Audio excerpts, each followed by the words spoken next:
34 sampai 40. Ketika orang-orang Farisi mendengar bahwa Yesus telah membuat orang-orang Saduki itu bungkam, berkumpullah mereka. Dan seorang dari mereka, seorang ahli Taurat, bertanya untuk mencobai dia. Guru, hukum manakah yang terutama dalam hukum Taurat? Jawab Yesus kepadanya, kasihilah Tuhan Allahmu dengan segenap hatimu, dan dengan segenap jiwamu, dan dengan segenap akal budimu. Itulah hukum yang terutama dan yang pertama. Dan hukum yang kedua yang sama dengan itu ialah kasihilah sesamamu manusia seperti dirimu sendiri. Pada kedua hukum inilah tergantung hukum Taurat dan kitab para nabi. Demikianlah sabda Tuhan. Terpujilah Kristus. Ya, Bapak Ibu sekalian, mengawali perikop yang telah dibacakan oleh Ibu Rosita tadi, sebelumnya kalau kita melihat perikop sebelum tentang ini adalah bagaimana orang Saduki juga berdebat kepada dengan Yesus perihal kebangkitan orang yang tidak kawin dan yang dikawinkan. Jadi perihal kebangkitan. Di dalam kebangkitan nanti apakah orang-orang itu kawin atau dikawinkan atau bagaimana? Ya. Lalu dijawab oleh Yesus sangat telak. Makanya orang Saduki itu sampai terbungkam, ya, tidak bisa berkata apa-apa.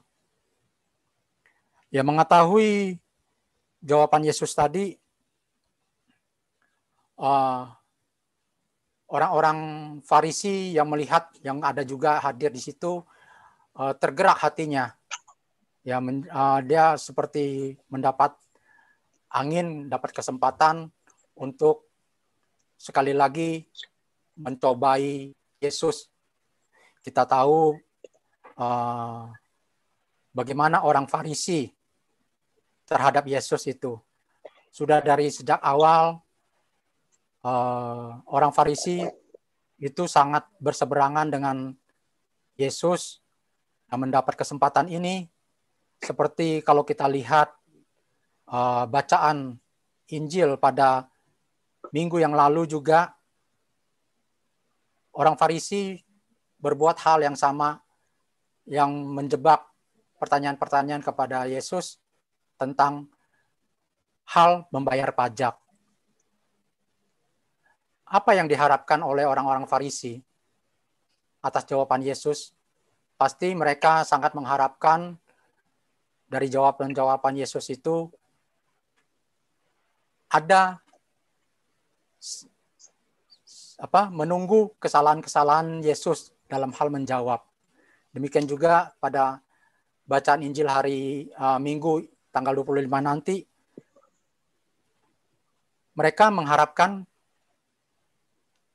kesalahan yang akan diberikan oleh Yesus. Kalau kita lihat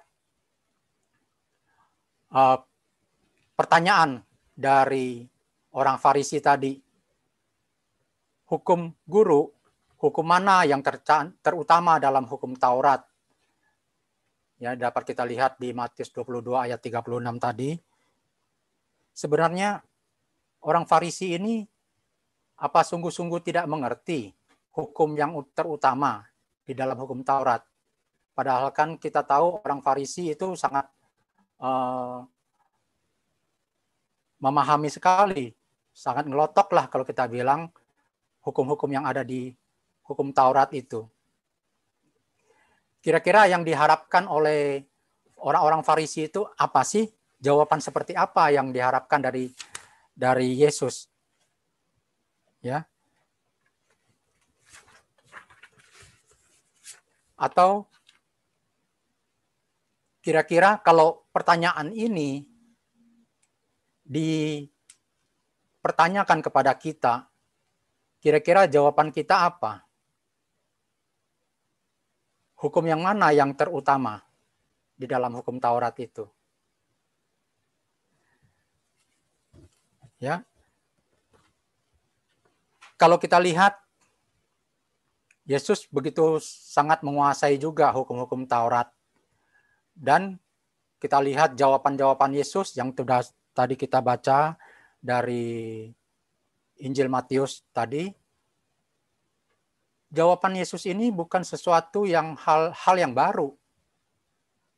Ya, semuanya jawaban Yesus itu semua ada tercantum dan tersurat di dalam hukum-hukum Taurat. Ya, jadi bukan suatu hal yang baru. Nah, coba kita lihat jawab Yesus itu kepada orang-orang Farisi. Kasihilah Tuhan Allahmu dengan segenap hatimu, dengan segenap jiwamu, dan dengan segenap akal budimu. Itulah hukum yang terutama dan yang pertama. Seperti tadi, jawaban ini bukanlah sesuatu hal yang baru, karena kita bisa lihat bahwa jawaban Yesus itu sesuai dengan apa yang sudah pernah tertulis di dalam kitab Ulangan. Bisa kita lihat di bab 6 ayat 5. Bunyinya, kasihilah Tuhan Allahmu dengan segenap hatimu dan dengan segenap jiwamu dan dengan segenap kekuatanmu. Kalau kita lihat tadi jawaban Yesus dengan apa yang tertulis di dalam kitab Ulangan 6 ayat 5 itu sangat mirip sekali. Mungkin di sini kalau jawaban Yesus segenap akal budimu, kalau di Ulangan disebut dengan segenap kekuatanmu. Saya melihatnya dengan segenap akal budimu, kalau dipadankan dengan segenap kekuatanmu, kira-kira sebenarnya nggak terlalu jauh berbeda ya. Justru kekuatan kita itu ya akal budi kita itu.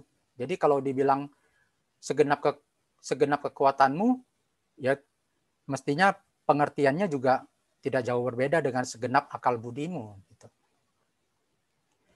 Lalu selanjutnya jawaban Yesus apa? Dan hukum yang kedua yang sama dengan itu ialah kasihilah sesamamu manusia seperti dirimu sendiri. Ini juga sama seperti yang tentang mengasihi Allah. Semuanya juga ada tercantum di dalam kitab Taurat, di mana kita bisa jumpai di kitab Imamat 19 ayat 18 yang bunyinya kurang lebih seperti yang terbaca di sini. Janganlah engkau menuntut balas dan janganlah menaruh dendam terhadap orang-orang sebangsamu, melainkan, nah disinilah, kasihilah sesamamu manusia seperti dirimu sendiri. Akulah Tuhan. Ya, kalau kita lihat jawaban dari Yesus ini sungguh tidak keluar dari hukum-hukum Taurat yang ditanyakan oleh orang-orang Farisi tadi. Ya kan? Pertanyaan tadi, hukum mana yang terutama dalam hukum Taurat? Nah, semuanya ini ulangan, kitab Ulangan dan kitab Imamat itu kan termasuk juga di dalam kitab Taurat. Kurang lebih seperti itu. Lalu itu hanya sekilas pengetahuan kita saja apakah jawaban Yesus kepada orang-orang Farisi tadi benar-benar berdasarkan hukum Taurat. Ya bisa kita lihat tadi semuanya sudah dari sejak awal sudah tercantum, ada tertulis di dalam kitab Taurat. Kita lanjutkan. sekarang kita lebih mau mendalami dari bacaan jawaban dari Yesus sendiri. Bagaimana? Yesus katakan, kasihilah sesamamu manusia seperti dirimu sendiri. Ini penggalan dari ayat 39 tadi ya, Matius 22 ayat 39. Bagaimana kita bisa melaksanakan ini semua? Kasihilah sesamamu manusia seperti dirimu sendiri. Apakah kita harus kita pilih-pilih dahulu kepada orang yang kita kenal untuk mengasihinya? Atau apakah kita harus menanyakan dahulu asal-usul orang kepada siapa kita mengasihinya? Atau apakah hanya kepada orang yang seiman saja? Bagaimana menurut Bapak Ibu sekalian? Bagaimana kita harus mengasihi sesama kita? Ya, saya ulangi, haruskah kita memilih-pilih kepada orang yang kita kenal? Oh, karena saya kenal, okelah saya bantu dia, saya mengasihi dia. Karena saya kenal, saya juga nggak enak, gitu kan? Atau sebelum kita membantu, mengasihi orang, apakah kita harus menanyakan dulu siapa dia, dari mana dia, gitu? Atau mungkin karena dia sesama Katolik dengan saya, orang yang seiman, saya harus membantunya, menolongnya, mengasihinya. Tapi kita dibantu dari bacaan pertama pada bacaan liturgi hari ini dari kitab Keluaran ayat 22. Kita bisa lihat di sini. Di bacaan pertama Keluaran ayat 22, bab 22 ayat 21 sampai 27. Sangat jelas dikatakan di situ di ayat 21. Janganlah kau tindas atau kau tekan orang-orang asing, sebab kamu pun dahulu adalah orang asing di tanah Mesir. Ya, kita semua orang asing. Orang asing di sini mungkin bisa juga orang yang mungkin tidak satu bangsa atau satu keturunan atau satu tempat tinggal, satu wilayah atau bagaimana. Tapi juga bisa kita pahami orang asing itu adalah orang-orang yang tidak kita kenal atau tidak saling mengenal, gitu kan. Nah, kembali lagi tadi seperti pertanyaannya, bagaimana seharusnya kita mengasihi sesama kita? Kita tidak bisa memilih toh. Namanya orang yang sangat membutuhkan pertolongan kita. Kalau memang kita mempunyai hati, kita tidak perlu lagi menanyakan asalnya siapa, orangnya yang apa kita kenal atau bagaimana. Ya. Janganlah kau tindas atau kau tekan orang-orang asing, sebab kamu pun dahulu adalah orang asing. Ya, diharapkan kita sama-sama sebagai orang asing juga, mestinya kita juga bisa merasakan bagaimana posisi kita sebagai orang asing. Lalu di ayat-ayat selanjutnya, di dalam bacaan pertama juga sudah dijelaskan di sana bagaimana kita harus bersikap kepada orang-orang, baik orang asing, orang yang tidak kita kenal, mungkin juga orang yang tidak seiman dengan kita. Di dalam bacaan pertama tadi sangat jelas disampaikan bahwa janganlah kita menindas, ya seperti tadi. Lalu ada yang lainnya lagi. Kita tidak bertindak sebagai penagih hutang kepada orang yang berhutang kepada kita. Ya, kita tahu bagaimana kalau kita kenal sekarang seperti debt collector ya, kita tahu bagaimana seorang debt collector menagihkan hutang kepada debitor. Apa yang dialami oleh debitor? Ya, diteror, ya, ditakut-takuti, diancam, bahkan ada beberapa yang sampai menjadi korban dari tindakan seorang debt collector. Nah, di sini ditekankan sikap kita kepada sesama, terlebih kepada orang-orang yang mungkin karena keterpaksaannya dia berhutang kepada kita tidak bertindak sebagai seorang penagih hutang yang seperti tadi debt collector tadi. Lalu tidak memakan bunga dari uang yang dipinjamkan. Seumpama kita mempunyai sedikit rezeki, mungkin ada uang lebih yang bisa dipinjamkan. Tentunya orang yang meminjam uang itu juga bukan karena dia mau bersenang-senang dengan uang pinjaman itu, karena keterpaksaan juga dia meminjam uang. Apakah kita merasa sampai hati memungut bunga atau memakan bunga dari uang pinjamannya itu? Kalau kita bilang sudah jatuh tertimpa tangga pula, ya, dia sudah harus membayar pokok pinjamannya, lalu dia harus juga membayar bunga yang dikenakan kepada pinjaman uang tadi. Lalu dikatakan juga di situ seperti orang yang karena sudah tidak ada apa-apa lagi yang harus dijaminkan untuk dia meminjam sesuatu. Di situ dikisahkan jubahnya dia gadaikan sebagai jaminan untuk pinjamannya. Di sini kita bisa melihat kalau jubah itu kita tahan sebagai jaminan dari pinjaman dia.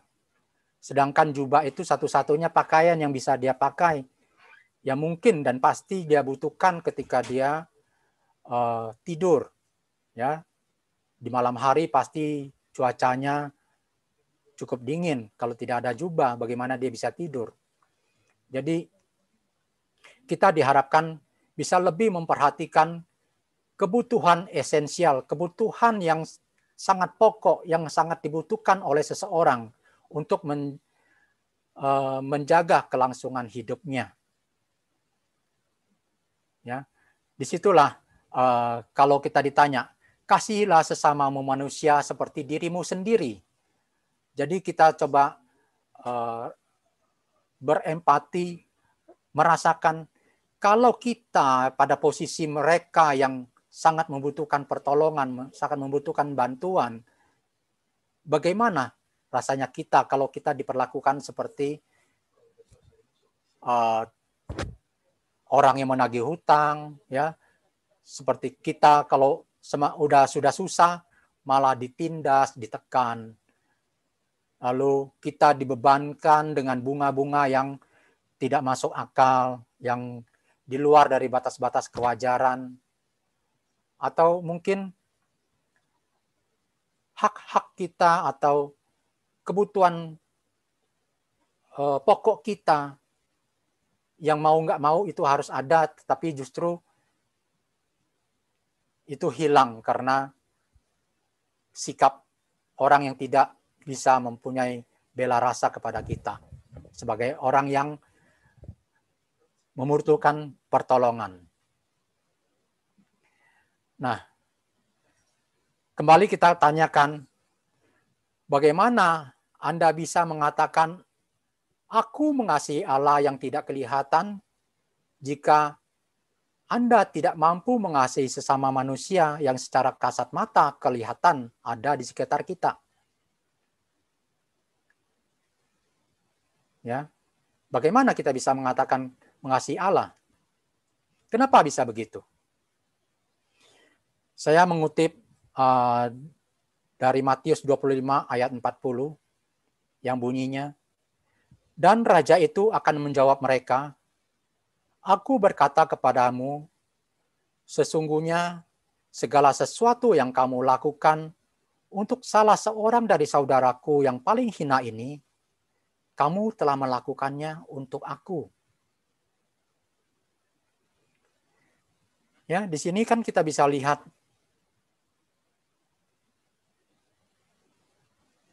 sesungguhnya segala sesuatu yang kamu lakukan untuk salah seorang dari saudaraku yang paling hina ini, Kalau kita kembali pada pertanyaan tadi, haruskah kita memilih kepada orang yang kita kenal saja? Secara jujur, kita tidak begitu mengenal dan mungkin juga tidak mengenal kepada orang-orang yang hina yang mungkin ada di sekitar kita. Kita tidak kenal toh? Atau kita sempat-sempatnya untuk menanyakan dia asal-usulnya dia dari mana? Atau menanyakan dia secara ekstrim apa iman dia gitu? Apakah seiman dengan kita? Ya, orang yang paling hina itu yaitu orang-orang yang terasing. Ya, orang-orang yang terasing di sini ya seperti di bacaan kitab Keluaran tadi, orang-orang asing. Ya sebenarnya kita juga dulu pernah sebagai orang asing. Ya kalau dalam Matius 25 ayat 40 ini kan sudah jelas. Kasihilah sesamamu manusia seperti dirimu sendiri, itu ditujukan mengasihi siapa sebenarnya. Ya. Nah itu dari jawaban Yesus, kasihilah sesamamu manusia seperti dirimu sendiri.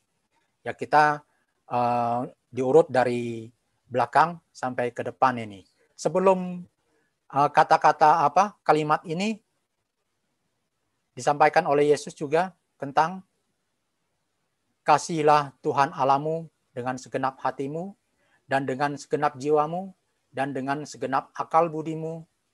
Itulah hukum yang terutama dan yang pertama. Apa sih yang dimaksud seperti ini?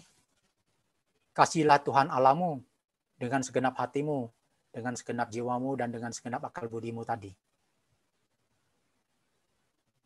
Ya, dalam hal mengasihi Tuhan,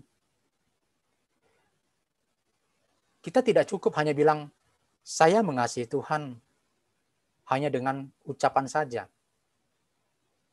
Kalau hanya itu yang kita lakukan, justru akan terlihat bahwa kita ini memang sebenarnya seorang munafik, karena hanya cuma diucapkan saja. Karena belum ada buktinya, atau mungkin tidak ada buktinya. Ucapannya itu sesuai nggak dengan apa yang dilakukannya. Jadi ucapannya itu tidak selaras dengan tindakannya.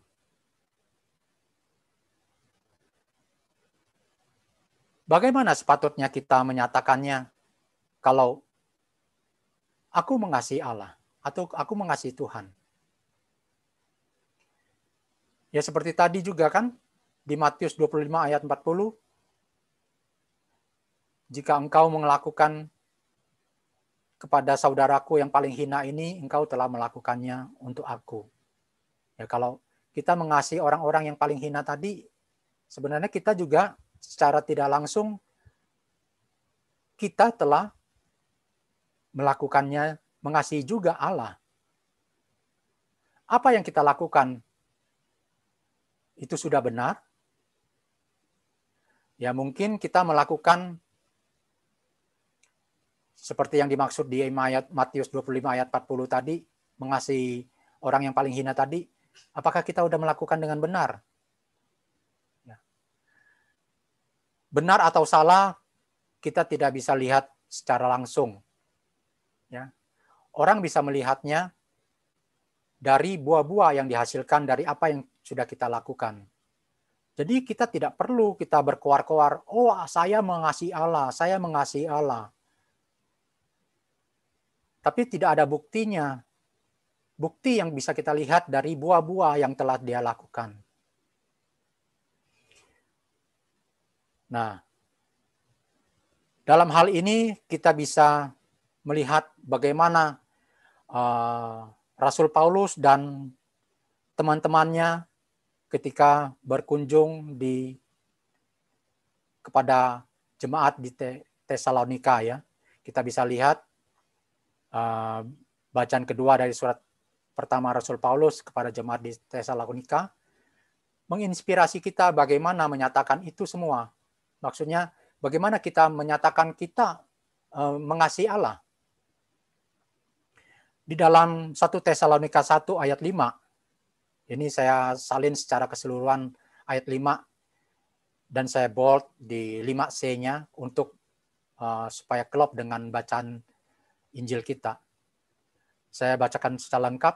Sebab Injil yang kamu beritakan bukan disampaikan kepada kamu dengan kata-kata saja, tetapi juga dengan kekuatan oleh Roh Kudus dan dengan suatu kepastian yang kokoh. Memang kamu tahu bagaimana kamu bekerja di antara kamu oleh karena kamu. Ya, saya sedikit memberi catatan. Seperti tadi yang saya sampaikan, kami memberitakan bukan disampaikan kepada kamu dengan kata-kata saja, ya kan? Tadi bukan kita hanya berkoar-koar saja, saya mengasihi Allah, saya mengasihi Allah. Ya, di sini juga disampaikan oleh Rasul Paulus.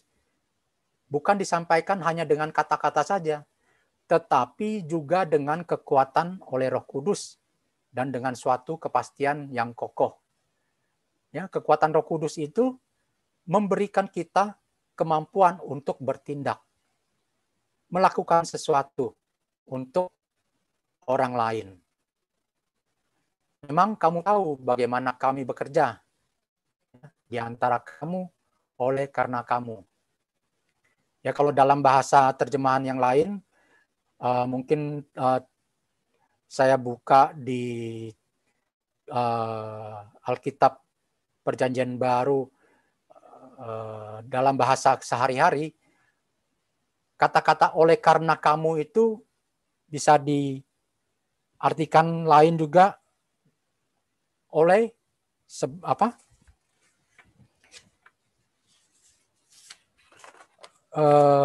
sebentar. Itu demi kepentingan kamu. Ya, maksudnya demi kepentingan kamu. Jadi apa yang dilakukan oleh Rasul Paulus dan teman-teman itu bukan untuk kepentingan Rasul Paulus dan teman-temannya, tapi untuk kepentingan orang-orang yang ada di Tesalonika tadi. Ya, kita lihat seperti yang kita bisa lebih jelas lagi dilihat di 1 Tesalonika 1 ayat 8 sampai 9.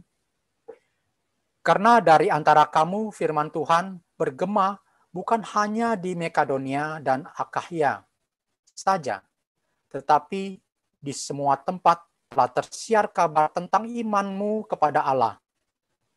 Sehingga kami tidak usah mengatakan apa-apa tentang hal itu. Sebab mereka sendiri bercerita tentang kami. Bagaimana kamu sambut dan bagaimana kamu berbalik dari berhala-berhala kepada Allah untuk melayani Allah yang hidup dan yang benar. Saya bold kembali kata-kata, kami tidak usah mengatakan apa-apa. Ini mengisyaratkan bahwa kita tidak perlulah mewartakan atau memberitahu kepada orang-orang saya mengasihi Allah, tapi yang penting tindakan kita, tindakan nyata kita. Dari tindakan nyata kita tadi, seperti tadi, orang bisa melihat buah-buah dari hasil apa yang kita lakukan tadi. Makanya Rasul Paulus berkata, kami tidak usah mengatakan apa-apa lagi tentang hal itu. Ya. Sebab mereka sendiri, orang-orang lain yang melihat itu bisa bercerita bagaimana apa yang dilakukan oleh Rasul Paulus dan teman-temannya. Ya, mereka melakukannya bukan untuk mereka, untuk kepentingan orang-orang di Tesalonika tadi, dan semuanya demi kemuliaan Allah sendiri. Ya, melayani Allah yang hidup dan yang benar. Ya, karena dengan kita melayani sesama itu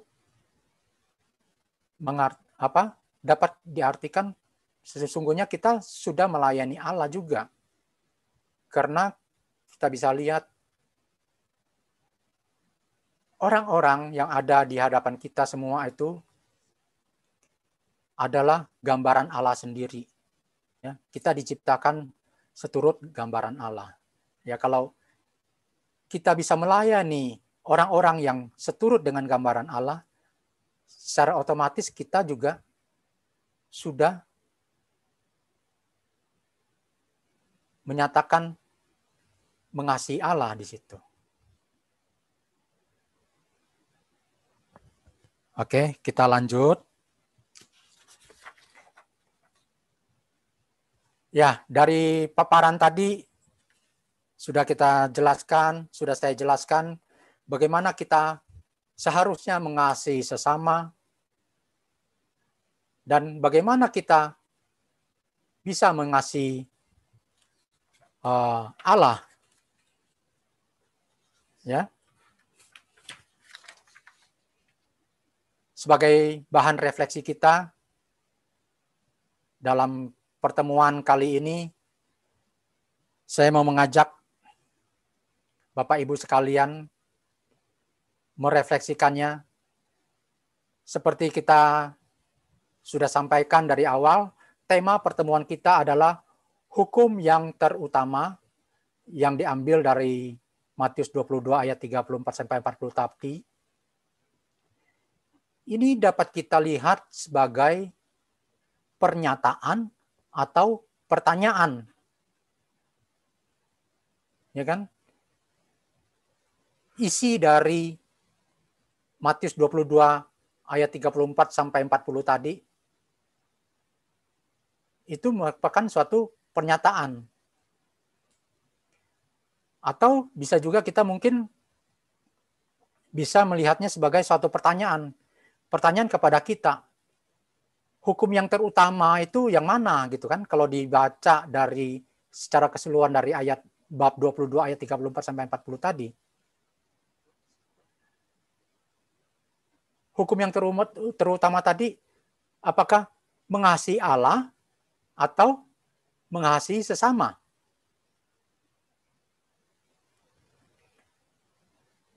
Lalu itu menjadi pertanyaan kepada kita. Pertanyaan kedua, refleksi kita kedua, setelah kita memahami bacaan Injil tadi, kita merefleksikan di tengah-tengah situasi seperti sekarang ini, apa yang sudah kita lakukan untuk mengimplementasikan perintah atau hukum yang terutama ini, yaitu hukum yang terutama mengasihi Allah dan mengasihi sesama. Ya, kira-kira coba kita merefleksikan dua hal ini, ya, sebagai pernyataan atau mungkin sebagai pertanyaan untuk diri kita sendiri. Lalu apa yang sudah kita perbuat di dalam situasi sekarang yang kita hadapi bersama? Kita tahu kan, kita sebenarnya kalau mau dengan sungguh-sungguh, kita tidak sulit-sulit banget untuk mencari orang-orang yang sangat membutuhkan pertolongan kita. Ada orang-orang itu di sekitar kita. Ya. Banyak orang-orang yang usahanya macet tidak berjalan, ada orang-orang yang tidak bisa bekerja lagi karena di PHK, sehingga mereka tidak ada penghasilan untuk kebutuhan mereka sehari-hari pun. Lalu, apa yang bisa kita lakukan?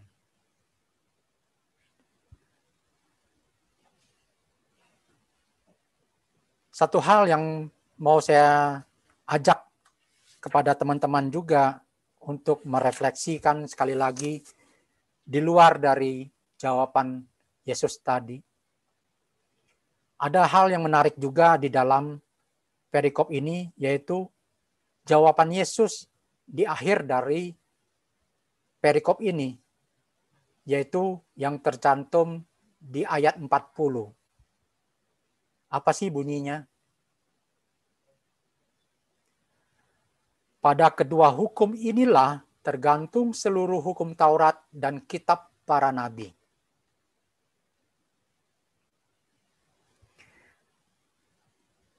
Apa sih yang mau saya sampaikan pada kalimat terakhir ini, di ayat 40 ini? Pada kedua hukum inilah tergantung seluruh hukum Taurat dan kitab para nabi. Ini mungkin bisa membantu kita untuk merefleksikan pertanyaan tadi sebagai pernyataan atau pertanyaan. Ya kan? Karena bagaimanapun juga kita tidak mungkin mengasihi Tuhan yang tidak kita kelihatan itu. Jika kita tidak mampu mengasihi sesama manusia yang kelihatan, yang ada di sekitar kita. Lalu, oleh karena itu, Yesus sungguh menekankan bahwa mengasihi sesama manusia adalah perwujudan kasih kita kepada Tuhan. Ya, mengacu lagi dari Matius 25 ayat 40 tadi. Ya, oleh karena itu Yesus sungguh menekankan bahwa mengasihi sesama manusia adalah perwujudan kasih kita kepada Tuhan. Kira-kira dari bacaan liturgi hari Minggu tanggal 25 yang akan datang, yang mungkin apa yang sudah saya sampaikan bisa membantu Bapak Ibu sekalian untuk mempersiapkan hati kita di dalam mengikuti Ekaristi di tanggal 25 hari Minggu yang akan datang. Sehingga kita lebih bisa menghayati sabda-sabda Tuhan, mau menyapa apa kepada kita untuk membentuk pribadi kita semakin serupa dengan kehendak Allah. Terima kasih, Tuhan Yesus memberkati.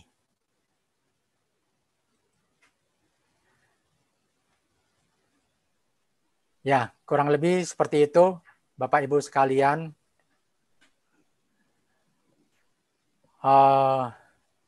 Saya kembalikan kepada Ibu Rosita.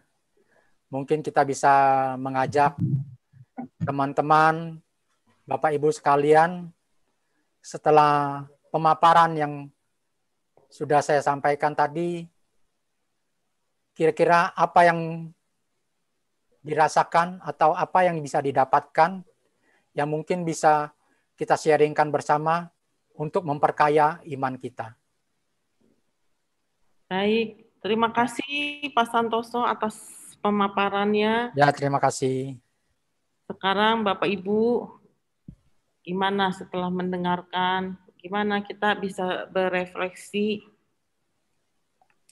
pernyataan atau pertanyaan tadi itu yang dikatakan Pak Santoso. Kalau pertanyaan berarti kita bertanya sama diri kita, sudahkah kita menjalankan kedua hukum itu? Nah ini boleh, Mike. Maksudnya juga mungkin pertanyaannya, apakah yang terutama itu hanya mengasihi Tuhan saja atau ada yang lain? Atau yang terutama dan utama adalah mengasihi sesama? Atau apakah kedua hukum ini tadi yang disampaikan oleh Yesus, hukum yang pertama dan yang kedua, itu bisa berdiri sendiri, atau justru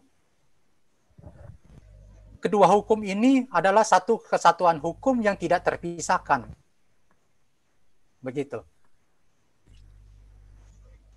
Silakan Bapak Ibu sekalian yang mempunyai pengalaman mungkin dari hal mengasihi Allah dan mengasihi sesama. Apakah dalam hal mengasihi ini, mengasihi Allah dan mengasihi sesama, kita bisa pisahkan sendiri-sendiri? Pak San, Ya, Mas. ini ada pertanyaan di chat nih Pak. Ya. Ini yang tadi Bapak bacakan perikop ini bukannya bacaan minggu lalu ya? Ini pertanyaan dari Cindy. Kok ada 1 Tesalonika 1-nya ya katanya? Dari bacaan kedua itu. Oh ya, ini pertanyaan dari Cindy. Ini bukannya bacaan minggu lalu ya katanya. Kok ada 1 tes 1-nya ya? Itu pertanyaannya Cindy. Pak Sam bisa jelaskan kembali mungkin ya. Oke, sebentar saya coba lihat di... Bacaan pertamanya benar 1 Tesalonika? Bacaan pertama itu Keluaran. Oh ya, ini... Nah, Keluaran 22 ayat 21 sampai 27. Tadi saya sudah ada tampilkan ya. Di bacaan pertama itu di slide kelima ya, tentang kasihilah sesamamu manusia seperti dirimu sendiri. Itu saya ajukan pertanyaan, bagaimana seharusnya kita mengasihi sesama? Ya, di situ kan saya paparkan apakah kita harus menanyakan seseorang, memilih-milih seseorang, atau menanyakan asal-usulnya, atau mungkin kita hanya menolong mengasihi seseorang yang seiman dengan kita. Nah, di sebelahnya saya perjelas lagi, maksudnya mengasihi sesama itu seperti apa sih? Itu kita bisa bercermin kepada bacaan pertama. Bacaan pertamanya itu adalah Keluaran 22 ayat 21 sampai 27. Ya, jadi pengertiannya gini Pak, kalau dari pertanyaan Cindy mungkin saya bisa tangkap, perikop yang Bapak baca itu tadi, itu memang untuk minggu yang akan datang, bukan minggu yang lalu. Dan ya. 1 Tesalonika 1-nya itu mungkin tadi Pak San menjelaskan kali, jadi memang bukan bacaan, bukan masuk dalam bacaan minggu lalu, semuanya ini untuk minggu depan. Ya, tapi 1 tes 1-nya itu tadi Pak San menjelaskan. Begitu kali ya kira-kira ya Pak San ya? Ya. Coba saya juga lihat di bacaan minggu lalu itu tanggal berapa ya? 19 ya? 18. Minggu lalu 18. Ya. Memang saya bacakan, tadi saya sampaikan maksudnya supaya sedikit lebih jelas. Sebenarnya bacaan kedua hari Minggu tanggal 25 ini berawal dari 1 Tesalonika 1 ayat 5c. Kalau minggu kemarin itu 1 Tesalonika 1 ayat 5a. Ya, 5a. Jadi saya makanya tadi di dalam teks di slide saya itu tulisannya saya buramkan. Ya. Mungkin coba saya bisa tampil ulang. Tampil ulang ya. Coba mana ini?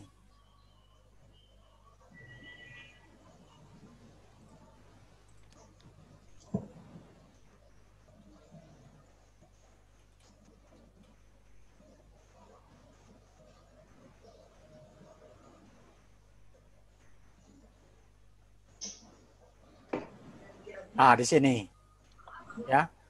Memang bacaan keduanya itu adalah 1 Tesalonika 1 ayat 5c sampai 10. Nah, saya kutip 1 Tesalonika 1 ayat 5 secara keseluruhan, maksudnya ABC mungkin di sini. Nah, di sini kan kita terlihat teksnya saya memang sengaja saya buramkan supaya jangan sampai salah tangkap bahwa bacaan keduanya kok sama seperti bacaan minggu kemarin gitu. Ya, yang ditekankan justru yang saya bold, yang warna biru sini.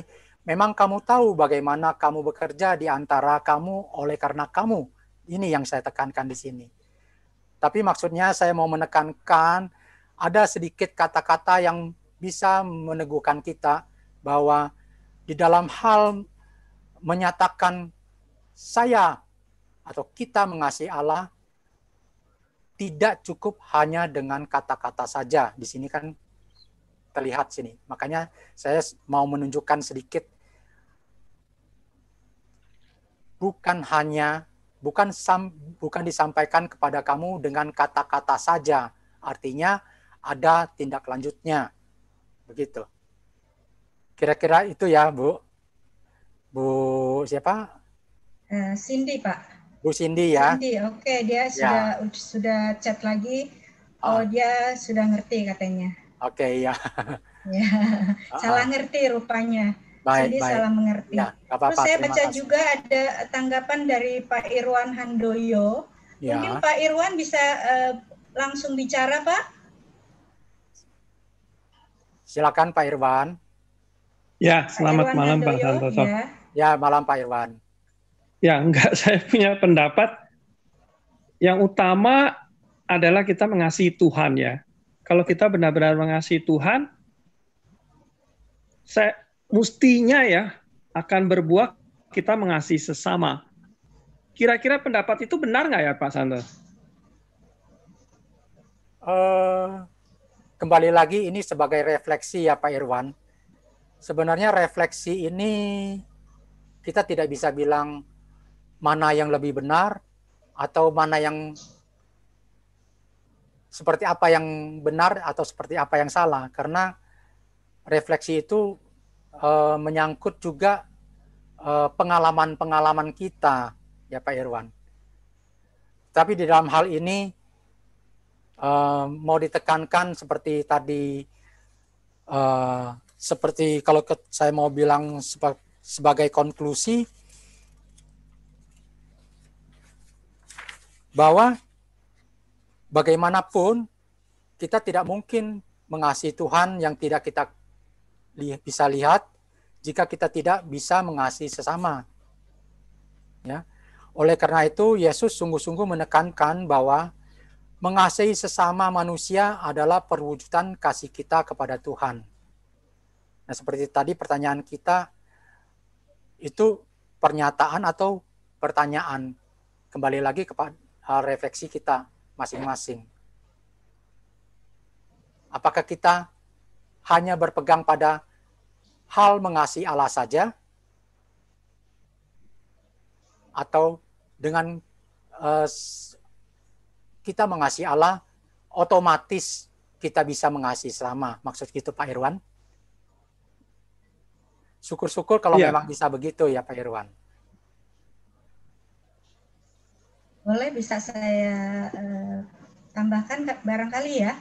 Ya, silakan. Kalau saya menyangkap perikop ini ya, lebih kepada mengasihi. Jadi kita tidak lagi berpikiran itu mengasihi Tuhan yang mana terlebih dahulu, mengasihi Tuhan dulu atau mengasihi manusia dahulu. Jadi kita lebih bertitik tolak dengan kata mengasihi.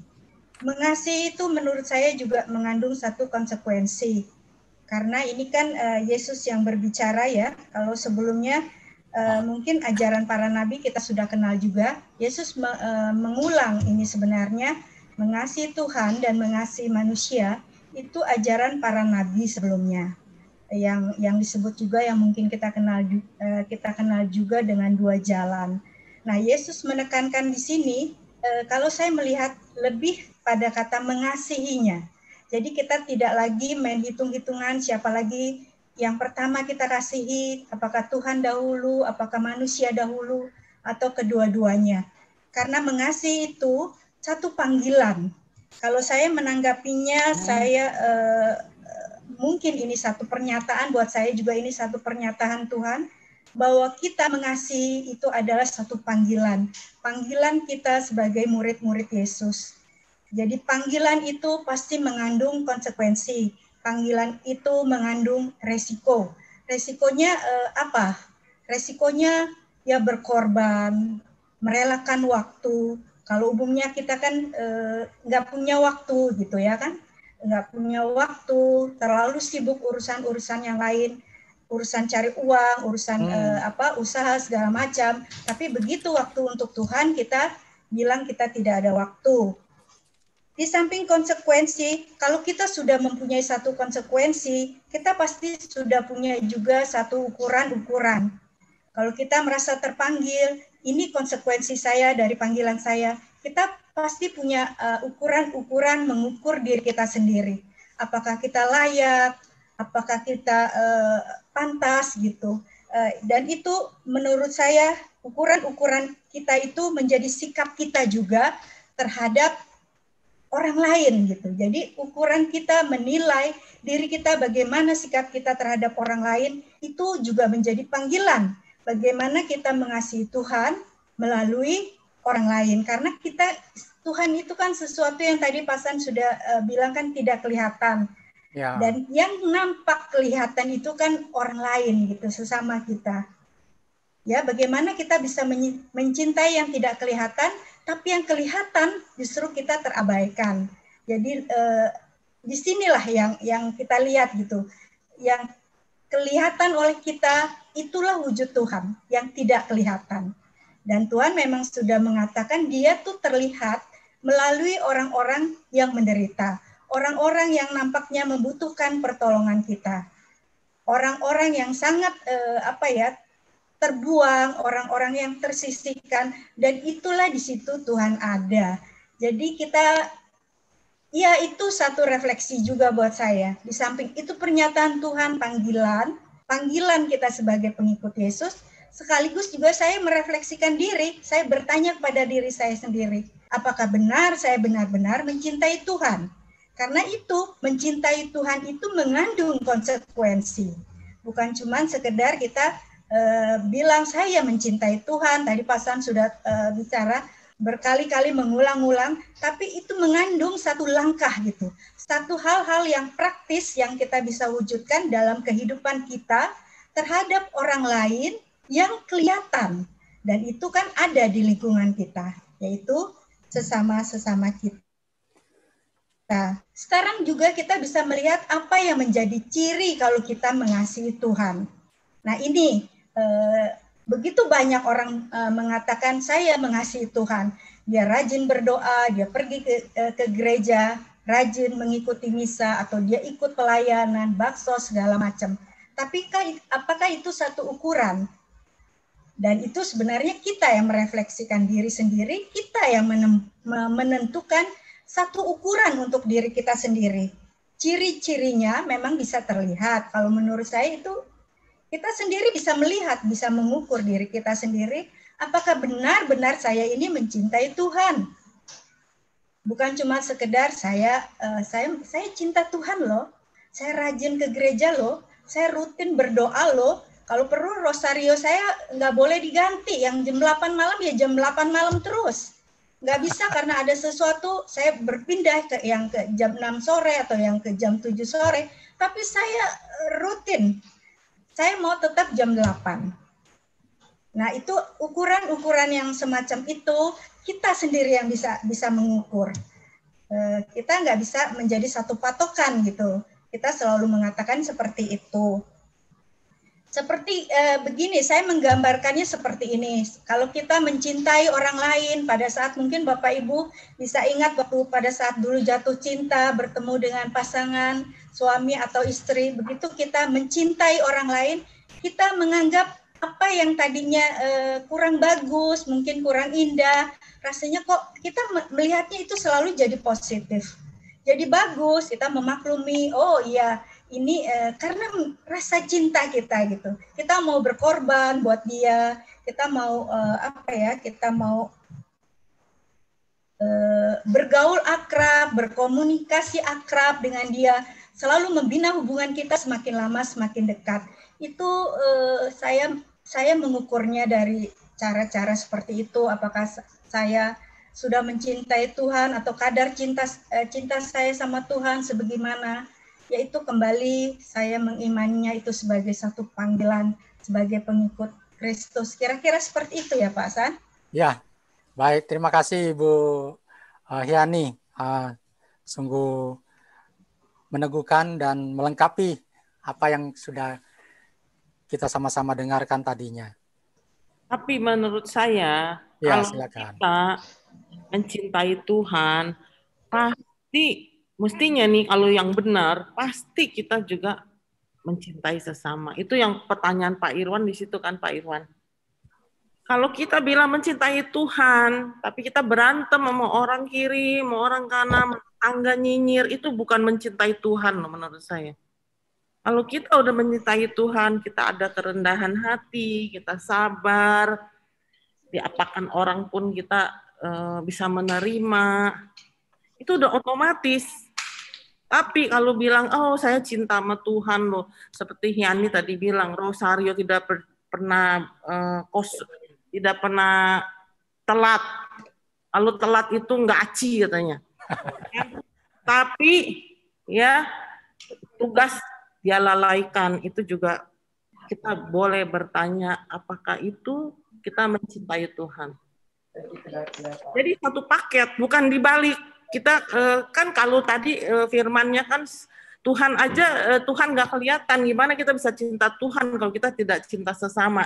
Tapi coba kita berpikir secara balik. Apakah kita sudah mencintai Tuhan kalau kita nyinyir sama orang?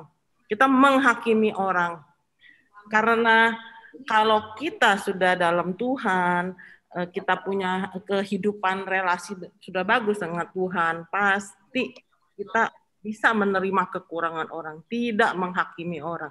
Jangan lupa Rosario sampai jungkir balik, kalau tetap habis Rosario marah, itu belum berhasil loh kita. Menurut saya begitu. Boleh saya nambah, Bu? Pak Santoso. Silakan Pak Toto ya. Ya, tadi Pak Santoso ngomong panjang lebar kan tentang hukum yang ilahi, yang hubungan dengan Allah. Aha. Saya mau nambahi hukum yang moral. Hukum moral yang sehari-hari yang Yesus ajarin juga. Yesus ajarin itu ada di Matius 16 bab 16 ayat 26. Yang bunyinya 16:26 ya. Ya, apa gunanya seorang memperoleh seluruh dunia tapi kehilangan nyawanya? Dan apa yang dapat diberikan sebagai ganti jawabnya? Itu di hukum gereja itu ada juga di kanon nomor 1752 yang bunyinya salus animarum suprema lex. Keselamatan jiwa adalah hukum yang nomor 1. Itu hukum gereja. Ya, dalam sehari-hari yang contohnya yang kita hadapi, ini enggak ngomong yang ilahi-ilahi, kita yang ngomong tentang manusia. Contohnya yang kecil aja ya, tentang aborsi misalnya. Aborsi itu pembunuhan. Ya, itu janin kan, udah jadi janin dipaksa dibunuh, dikeluarin. Nah, siapa yang berdosa di situ? Si ibunya, terutama ibunya. Dosanya dosa berat, dosa yang hukumannya ekskomunikasi. Lalu dokter yang melaksanakan. Lalu suster yang membantu dokter itu untuk aborsi. Lalu juga si suaminya yang setuju. Lalu mungkin juga kita, kalau kita tahu bahwa orang itu mau aborsi, tapi kita diam aja, kita ikut dosa. Ya. Paling enggak minimal kita kasih tahu, jangan loh kalau bisa. Itu hidup loh, ciptaan Tuhan. Itu ya. Tentang aborsi. 1. Lalu yang sehari-hari yang kita hadapi, yang sering-sering kita lihat, antara lain yaitu bayi tabung. Bayi tabung itu kan pembuahan di luar kandungan dulu, yang baru berumur 3-4 hari sampai 7 hari lah. Lalu dipilih kan, itu kan pertemuan sel sperma dengan apa? Sel telur. Sel telur. Ya. Itu misalnya jadinya 6. Kan ditanya, dipilih kan mau berapa. Kalau mau 2 ya pilih 2, yang lain dikemanain ya, dibuang, dibunuh. Itu kan udah hidup. Itu barang hidup, namanya fetus. Yang masih berumur seminggu itu namanya fetus. Itu juga termasuk dosa berat. Dan banyak orang Katolik yang melakukan. Yang saya tahu, ya nggak usah nyebut namanya. Orang prodiakon aja saya kasih tahu masih ketawa-tawa, nggak merasa berdosa. Tetap bagi komuni, tetap komuni. Padahal saya udah ngomong loh, itu nggak boleh loh, itu dosa.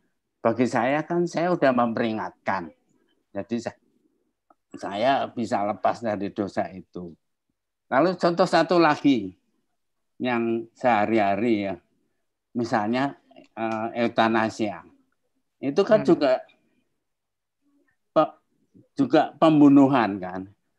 Eutanasia itu bisa eutanasia yang aktif, artinya ya aktif tahu ya, aktif setuju untuk dibunuh ya. Tapi juga bisa yang pasif, eutanasia pasif. Misalnya, ya ada orang nih udah sakit-sakitan yang harusnya diberi obat, tapi biarin aja nggak kasih obat, biar mati. Itu eutanasia pasif. Itu berdosa loh. Itu hukum moral loh. Itu sangat-sangat berdosa. Itu hukum moral yang Yesus katakan itu. Itu di Kanon 1752 jelas dikatakan keselamatan jiwa adalah hukum yang nomor 1. Ini tentang hukum moral. Kalau yang Pak Santoso kan panjang lebar tadi tentang hukum ilahi. Tentang ilahi, tentang hubungan dengan Allah. Sekarang hubungan manusia antara ya sesama manusia lah. Terima kasih, saya cuma nambah itu aja. Baik. Terima kasih Pak Toto. Ya, sudah melengkapi kita semua juga ya.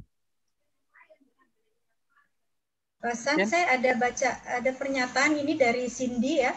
Ya.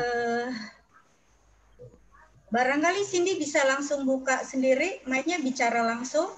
Cindy. Iya, Bu. Ya. Silakan langsung Bu. Coba. Bergema nggak ya? Enggak kok. Bagus. Jelas, ya. Suaranya jelas. Oke. Bagi saya ini pernyataan karena gimana ya? Ini kan memberitahukan gitu kepada saya dan cukup mengingatkan saya juga tentang perihal mengasihi gitu. Jadi sedikit nekanin pada saya lah untuk menjadi peringatan gitu bagi saya, Pak. Iya. Oke, ya. Kalau yang ngomong ini berdampingan atau terpisah, satu hukum dengan hukum yang lainnya antara Tuhan dan sesama, kalau bagi saya sekarang ya berdampingan, tapi dulu tidak. Gitu. Begitu ya. Karena ada ayat kayak gini, saya lupa di kitab Injil mana, pasal berapa dan ayat berapa. Kalau memang seorang meninggalkan ayah dan ibunya, dia mengasihi aku. Lupa itu susunannya gimana. Jadi saya anggapnya ya jika engkau mengasihi aku, ya engkau harus meninggalkan ayahmu, ibumu begitu kan. Iya, betul. Itu jadi seperti saya tuh dulu ngerasa berarti kan kalau saya mengasihi Tuhan, kadang-kadang saya harus meninggalkan sama saya. Jadi mengasihi sama tuh seperti tidak selalu mengasihi Tuhan gitu. Nah, Ya itu mungkin oke. Itu aja Ibu Cindy. yang kedua ya itu untuk yang nomor pertama ya itu aja. Hmm. Oke, Kalau ini lanjut nomor 2 atau nomor 1 dulu bahas, Pak? boleh nomor 2 apa itu? Kalau nomor 2 saya sudah mengaplikasikan atau enggak ya saya sudah. Terus aplikasinya jadi saya itu di tengah pandemi ini dulu ini di keluarga saya apa ya. Mm-mm. Jadi saya tuh bukan belum menikah, saya juga seorang anak dari kedua orang tua saya. Mm-mm. Terus saya dulu waktu sebelum pandemi itu kalau sebagai anak saya itu mendapatkan yang namanya uang saku atau uang jajan gitu. Ya. Jadi dulu saya selalu dapat itu, tapi sekarang karena pandemi dan usaha mama saya juga sempat tokonya tutup berapa bulan waktu pertama kali corona Mm-mm. dan itu pengeluaran terus berjalan itu jadi saya akhirnya ngelihat keadaan juga akhirnya sudahlah saya relain aja uang saya itu untuk Mm. operasional keluarga saya gitu kan. Mm-mm. Apalagi adik saya itu masih kuliah, ya bukan kuliah sih. Kalau orang ekonomi ngomongnya magang, kalau orang dokter itu ngomongnya koas. Nah, adik Ya. saya itu koas. Jadi masih butuh biaya banyak. Jadi saya akhirnya sebagai tindakan saya mengasihi saat itu, ya saya merelakan aja lah. Ya udahlah biar buat pengeluaran operasional sama buat adik saya aja. Itu yang pertama. Kedua, saya biasanya suka makan enak, Pak. Kalau waktu saya kan masih ada tong saku. Ya, Ya. makanan makan di luar gitu lah ya, biasa anak muda. Ya. Dan saya juga suka banget makan-makan di luar ketemu sama orang-orang gitu kan. Tapi ya karena saya pandemi, saya dulu yang agak anti, bukan anti ya, agak agak kurang gitu ya, menikmati masakan rumah gitu. Jadi gimana ya, sejak pandemi ini tuh, ayo udahlah pengiritan, makanlah apa adanya. Yang saya dulu agak nggak mau makan itu, ya sekarang mau nggak mau makan itu gitu. Saya dulu maunya makan ini ya, sekarang akhirnya saya agak menyampingkan itu dan mulai apa ya, belajar kayak menikmati apa yang disediakan gitu loh. Jadi kayak merelakan keinginan saya untuk ya makan apa yang saya mau gitu Pak, gitu. Oke ya. Saya sudah menangkap maksud dari Ibu Cindy. Ya. Ya, Oke. Itu saja ya Bu Cindy. iya Pak, itu aja Pak. Oke, coba saya coba sedikit menanggapi ya. Dan tanggapan saya juga bukan sesuatu hal yang mutlak ya. Mungkin kita harus juga sesuaikan dengan keadaan dan kondisi kita masing-masing. Seperti yang disampaikan Cindy pertama tadi tentang mengasihi Allah, kan tadi dibilang jikalau engkau mengasihi aku, engkau harus meninggalkan ayahmu dan ibumu dan mungkin keluargamu gitu kan. Kembali lagi kita harus juga memahami konteks dari ayat itu ya. Konteks di dalam hal ayat yang Bu Cindy sampaikan tadi itu mungkin ditekankan bagaimana semestinya kita menyatakan kasih kita kepada Allah itu harusnya maksudnya harus total begitu. Bukan setengah-setengah kita di samping mengasihi Allah, tapi kita masih mikirkan yang lain gitu kan. Jadi dalam hal ini seolah-olah kita menduakan Allah. Nah, itu yang tidak diharapkan oleh Allah sendiri. Jadi bukan berarti kita dianjurkan untuk meninggalkan orang tua kita, ayah kita, ibu kita, lalu kita tidak peduli dengan mereka. Bukan itu maksudnya sih. Ya, tapi kita lihat konteks dari perikop itu tadi. Lalu yang tentang kedua tadi, Bu Cindy bilang, ya selama ini Bu Cindy sudah coba menerapkan mengasihi sesama, terutama kepada saudara-saudara Ibu Cindy sendiri, ya, yaitu konsekuensi kita mengasihi, ya ada sesuatu konsekuensi yang harus kita tanggung.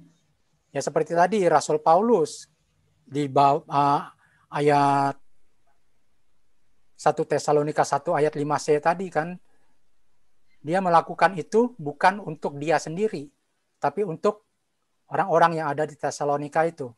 Dan apa yang dia alami, apa yang mereka Rasul Paulus perjuangkan untuk kebaikan orang-orang di Tesalonika, ada sesuatu yang ditanggung oleh Rasul Paulus, gitu kan? Nah demikian juga kalau Ibu Cindy menyatakan mengasihi seseorang, ya memang dalam hal mengasihi ada konsekuensi yang harus kita tanggung, yaitu kita juga harus berani berkorban, mengorbankan keinginan-keinginan kita, kenikmatan-kenikmatan kita. Di situ sih yang bisa saya tambahkan. Semoga menguatkan Ibu Cindy. Ya, Pak, sangat menguatkan, Pak. Ya. Ya, bisa saya ini sedikit ya buat Cindy ya. Nampaknya kalau saya lihat Cindy sudah melakukan satu tanda-tanda yang terlihat bahwa ia mencintai Tuhan. Karena mencintai itu kembali tadi saya bilang menuntut satu konsekuensi. Dan itu menuntut juga tanda yang terlihat. Bagaimana kita melakukan perbuatan yang terlihat nyata melalui orang lain. Dan Cindy sudah melakukan seperti tadi dia bilang, dia sudah yang tadinya makan di luar, mungkin boros uang, sekarang dia makan di rumah.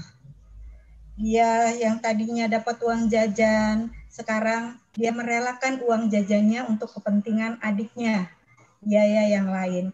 Itu saya melihatnya itu sebagai satu bukti tanda nyata gitu kalau dia mencintai Tuhan. Mungkin kalau secara keseluruhan saya juga nggak bisa terlalu menghakimi ya, tapi ya kembali saya bilang mencintai itu menuntut satu tanda. Jadi kita tidak bisa hanya berkata saya mencintai engkau, atau suami mengatakan kepada kita aku mencintaimu, atau kita mengatakan kepada suami aku mencintaimu, tapi kita tidak melakukan apa-apa. Kalau kita mencintai pasangan kita, kita mencintai saudara kita atau siapapun, kita rela melakukan apapun bagi orang lain.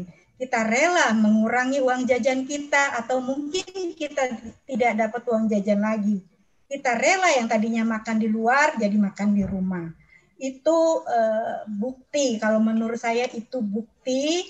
Ya mungkin semua orang pada masa-masa sekarang, masa pandemi ini, yang sebagian orang bilang ini zaman susah, tapi bagi sebagian orang ini masa kita merefleksikan diri, masa kita untuk hidup kembali, kita menjadi manusia yang transformatif, jadi merubah segala sesuatu kebiasaan. Dan mungkin juga ini cara Tuhan untuk membentuk kita mewujudkan cinta kita kepada Dia. Barangkali itu yang saya bisa bagi.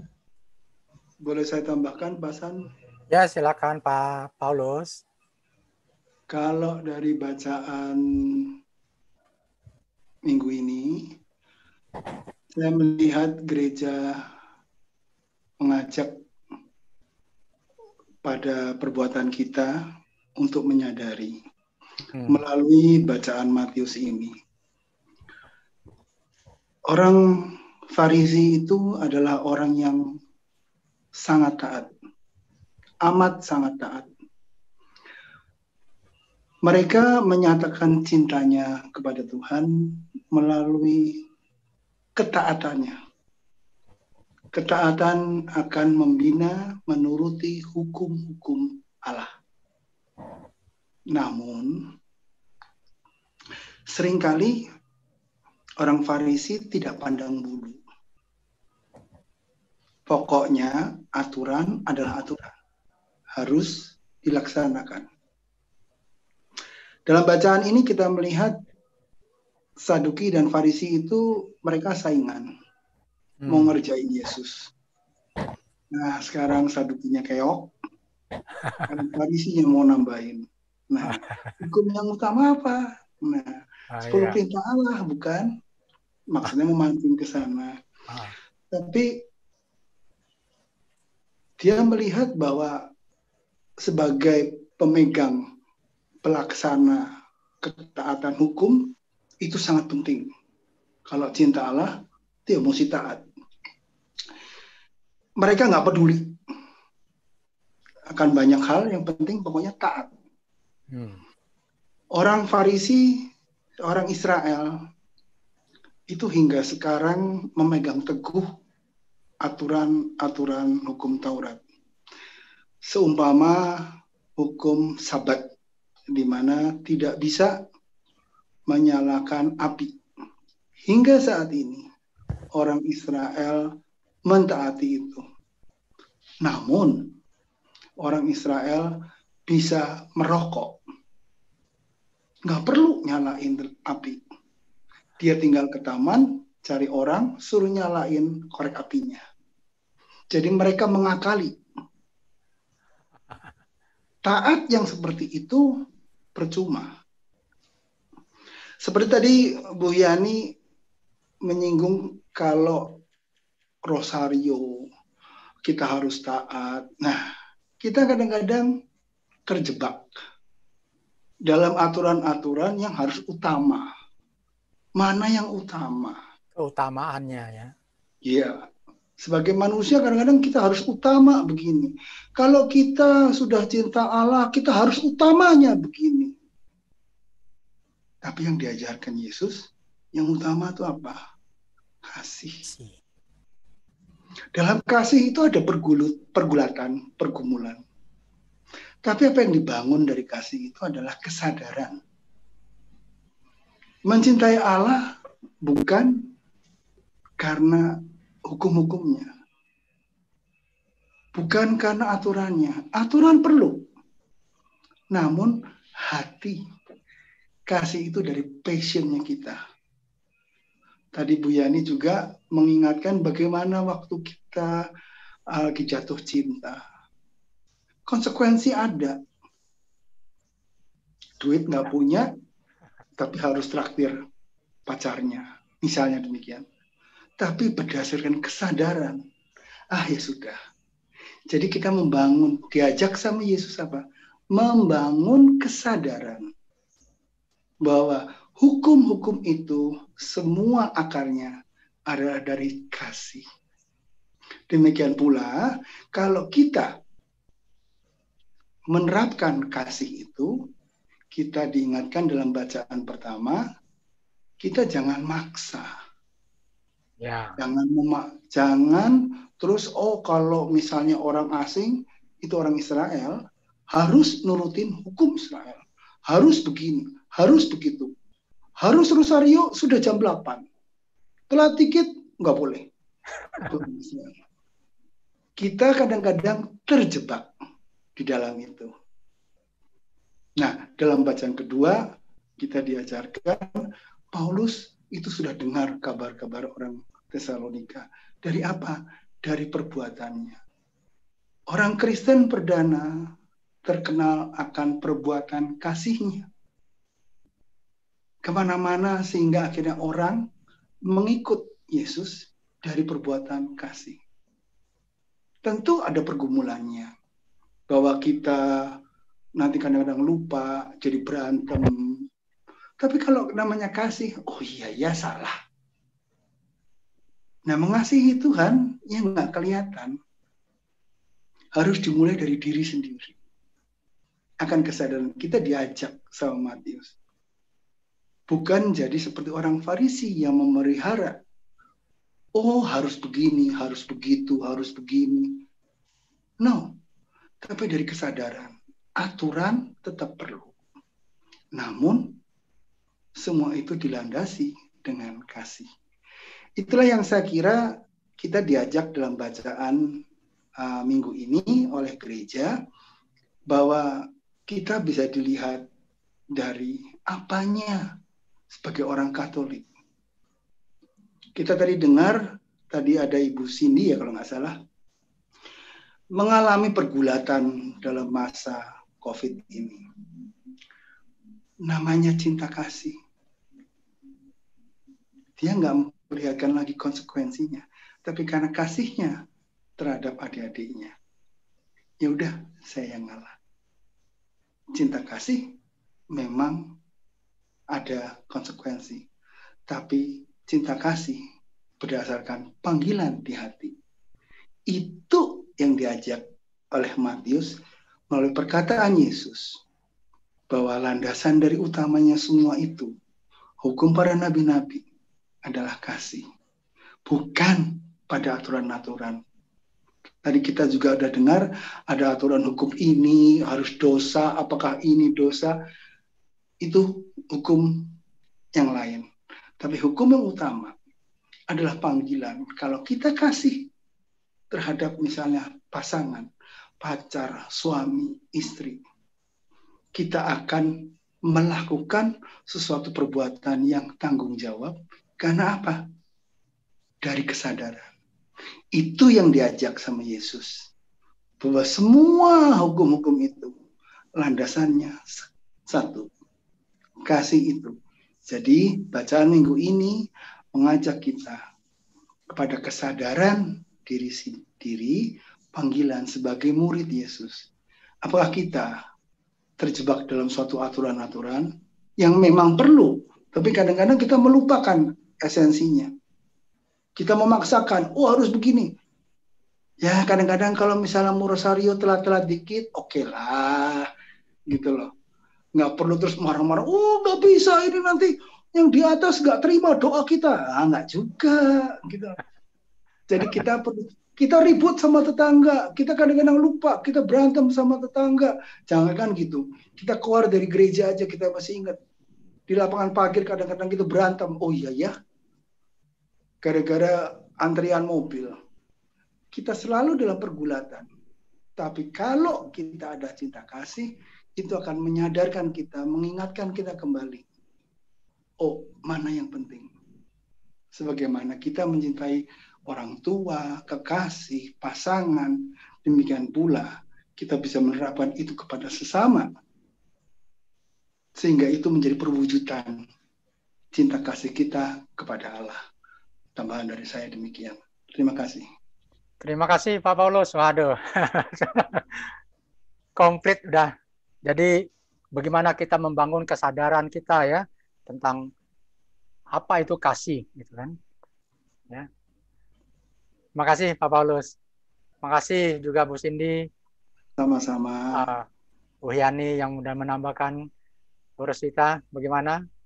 Ya, sepertinya seru ya, tambah seru ya. Tapi itu juga yang membuat kita harus berpisah ya. Saya mau kasih pengumuman, minggu depan ada pengajaran dari Romo, moderator KKS, Romo Tunjung, Petrus Tunjung Kesuma. Silakan ya Bapak Ibu hadir kembali, ajak teman-temannya, dan ingat kita selalu ada acara, KKS selalu ada acara setiap Rabu. Tolong share ke teman-teman, diajak, karena apalagi di saat seperti ini ya, pandemi yang berkepanjangan yang belum tahu kapan selesainya. Kita berkumpul, mendengarkan sharing, mendengarkan firman, itu salah satu yang membuat relasi kita itu tetap ada dengan Yesus sendiri. Itu yang saya rasakan. Dan kita berterima kasih sekali dengan dukungan Bapak Ibu baik di lingkungan maupun yang di luar paroki, kalau bisa tetap mendukung program-program KKS Kelapa Gading. Terima kasih ya Bapak Ibu atas kehadirannya. Terima kasih Pak San sudah menjadi pemandu luar biasa. Dan terima kasih juga yang sudah sharing, membuat kita merasakan bahwa sharing itu saling menguatkan. Itu ya. Bu Ya, dengan sharing ini jadi pertemuan kita terasa hidup gitu ya. Ya. Bu Cindy itu sepertinya masih sangat muda ya. Boleh welcome ya kalau mau melayani. Kita di KKS juga perlu anak muda yang berani seperti Bu Cindy, berani sharing gitu. Ya nggak, Pak San? Kan belum jadi KKS. Iya, boleh datang hadir terus di acara kita ya. Maksud saya tuh tiap Rabu gitu loh. Ajak teman-temannya, ajak ikut KPKS saya, Bu. Welcome belum ya. KPKS. Gimana mau ngajar, Bu? Apa nggak apa-apa kalau ngajar gitu kalau belum ikut KPKS? Oh, bukan, maksud saya hadir tiap kali di dalam acara kegiatan. Kehadiran Cindy itu ya menyemarakkan kita punya pertemuan ini. Nanti belum tentu sebenarnya kita itu di KKS tidak juga harus selalu KPKS. Tapi kenapa selama ini kita punya standar? Karena supaya jangan sampai kita semua juga belajar nih ya, kita semua di sini belajar, nggak ada yang mana yang lebih, nggak ada yang salah, mewartakan firman Tuhan itu nggak ada yang salah, cuman kita melangkah yang menghidupkan ini semua karya Tuhan, Tuhan yang menggenapi semua. Kadang-kadang seperti Pak San coba tanya, dia mau membawakan grogi, pastilah kita ada groginya. Kita kan bukannya ahli kitab suci seperti Romo-Romo gitu ya. Tapi begitu kita melangkah, kita mulai berani melangkah, kita percaya sekali Roh Kudus yang hadir berbicara. Ya nggak Pak San? Betul ya. Jadi jangan salah bahwa selama ini orang pikir harus lulus KPKS baru boleh jadi KKS. Bukan itu juga.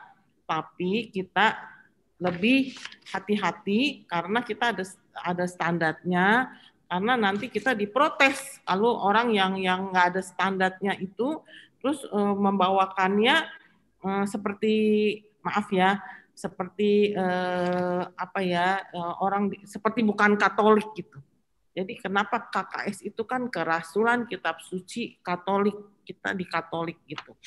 Itu aja. Jadi kita ada standarnya cuma ke situ. Tapi banyak kok umat-umat kita yang mungkin sibuk, tidak bisa 3 tahun di KPKS, tapi mereka mau banyak belajar, otodidak, atau apalagi sekarang melalui YouTube, pengajaran macam-macam, mungkin lebih berkembang imannya, pengetahuannya, dan segalanya dibanding orang yang lulusan KPKS. Ya nggak, Pak San? Ya kan? Jadi welcome. Ya, Bu, mahal banget di KPKS. Cindy, pertama mungkin hadir dulu di acara KKS tiap Jumat gitu ya, tiap Rabu, maaf. Ya, gitu ya. Jadi kita udah mau jam 9 nih, kita tutup ya. Sebelum foto bersama kita foto ya. Untuk kita punya arsip ya. Oke ya. Yang penting bergabung dulu. Bergabung ya. Selamat malam Bapak Ibu. Sebelum kita selesaikan acara, mari kita foto bersama. Kita akan foto sebanyak 2 kali. 1, 2, 3.